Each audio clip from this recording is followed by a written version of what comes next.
And fears are mounting of Israel's war in Gaza spiraling across West Asia after twin explosions in Iran on Wednesday claimed at least 103 lives.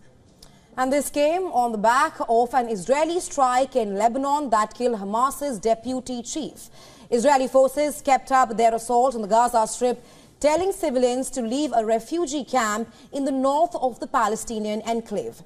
Israeli forces bombed al-Nusayrat refugee camp in the northern part of the Hamas-ruled enclave overnight and into Wednesday, destroying several multi-floor buildings.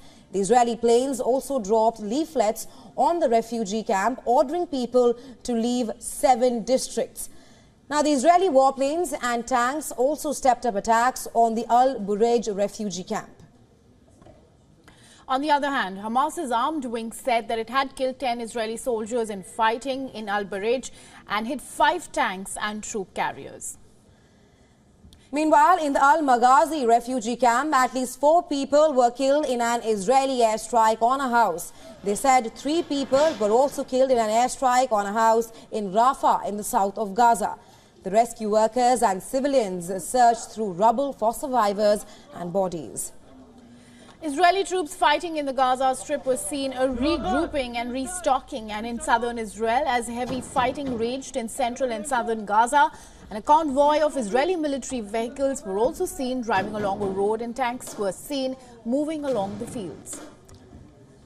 Israel released footage of what it says are airstrikes on Hamas targets. And this comes as fierce fighting continues in central and southern Gaza. That is around Khan Yunis and other cities in the cramped enclave, where most of Gaza's 2.3 million people have fled. Now, Israel's chief military spokesman, Rear Admiral Daniel Hagari, said that Israel was using new methods to try to rid Gaza's second largest city, Khan Yunis, of its underground tunnel network. In Gaza, in Khan Yunis, our forces continue to operate underground. It is an operation that takes time because of the security of our forces and also because we are using classified and new means and do not need to reveal our fighting methods to the enemy. This operation will take time and we will do it thoroughly in Khan Yunis until we reach all the places we need to go. This is fighting terrorists, both underground and above ground. Meanwhile, the Israeli military said that Israeli hostage Sahar Baruch was killed last month during a rescue attempt by the special forces in Gaza. They gave no further details.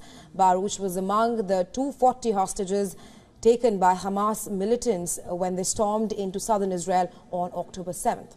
Hamas said on December 8th that a hostage it named as Sahar Baruch had been killed during an attempted rescue operation.